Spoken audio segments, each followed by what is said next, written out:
We have a special treat tonight, a special guest, and I don't want to steal her thunder, so I'm just going to introduce her. This is Katherine Roxio. Good evening, ladies and gentlemen. Closer? How's this? Good evening, ladies and gentlemen. The next piece of music that the orchestra is going to play was composed by Guillermo Roxio, my grandfather. And this will be the premiere performance of this piece, which is very exciting for me. Additionally, this is going to be the first time that I will hear any of his music performed in front of an audience, so I'm very excited. And I asked Dana if I could say a few words and share a little bit about Guillermo and how it ends up that this piece is going to be performed tonight. So Guillermo Roxio was born in 1887. He was a violinist and a composer and a symphony conductor. And he grew up in Barcelona, Spain, and went to school there at the University of Barcelona. And after that, he went to the Paris Conservatory of Music and studied under Gabriel Fauré, a famous French composer. And while he was in Paris, he was granted a commission by the Colombian government in South America to compose some music for their centennial celebration. So in 1920, he traveled to Bogota, Colombia, and to learn about the culture and to write a composition, and he composed an opera there called Maria, I believe, that was played for their centennial celebration.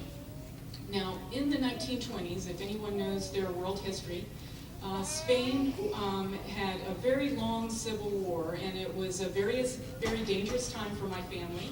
And his relatives and parents recommended that he not come back to Spain, and they urged him to stay away because it was so dangerous there. So he ended up staying in South America for about 70 years and traveled around all around South America as a guest violinist in different cities. And he ended up in Havana, Cuba.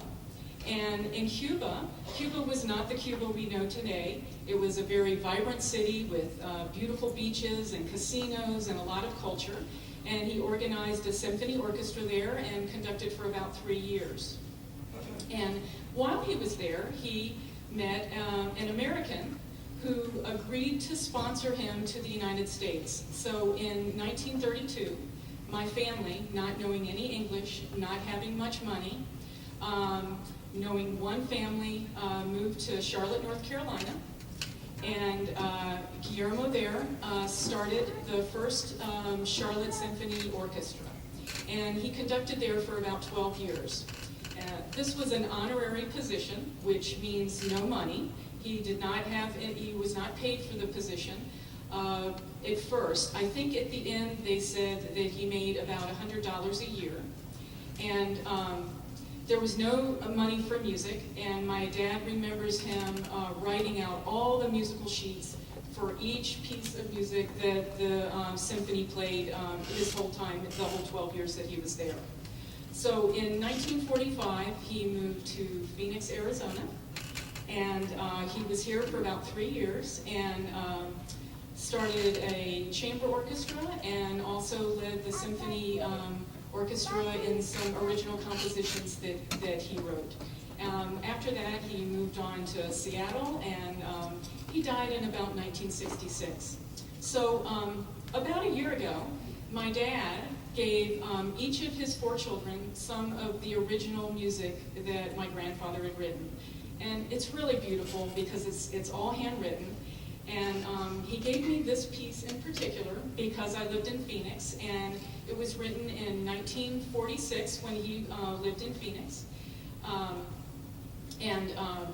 just started thinking, it's so beautiful to look at, and I thought, I wonder what it sounds like. And I started asking around and to see if anyone could play it for me. And through some friends of friends, Dana Grayfield was contacted, and he said he was interested in looking at it. And so I rushed out to Kinko's and made a copy and sent it to him. And I heard a response back that this looks nice, but where's the music for the instruments? And I didn't know that you needed individual scores for all of the musicians.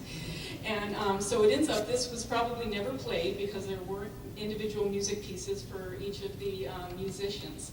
But then we had a dilemma because I couldn't write it, and it's very time consuming. So Bob Willers, who's a member of the orchestra, and come on out, Bob.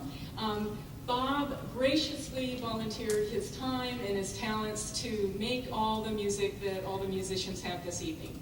So I just really want to thank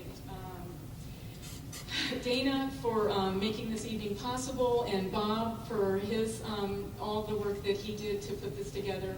I'd really like to thank all the musicians. Aren't they fantastic? I mean, I did not inherit any musical talent at all, so it's just amazing to me that people can play things, these instruments the way they do. And Bob, when I got the music from my dad, he also gave me 2 of his batons.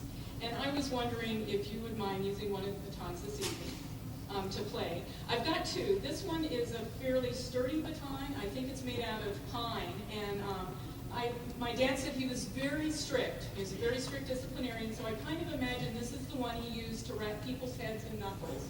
And if you need to do any disciplining tonight, do you think we need to? Okay. So I have this other baton that I think is ebony and silver. It was my grandfather's. So thank you all very much for being here this evening and supporting Phoenix College and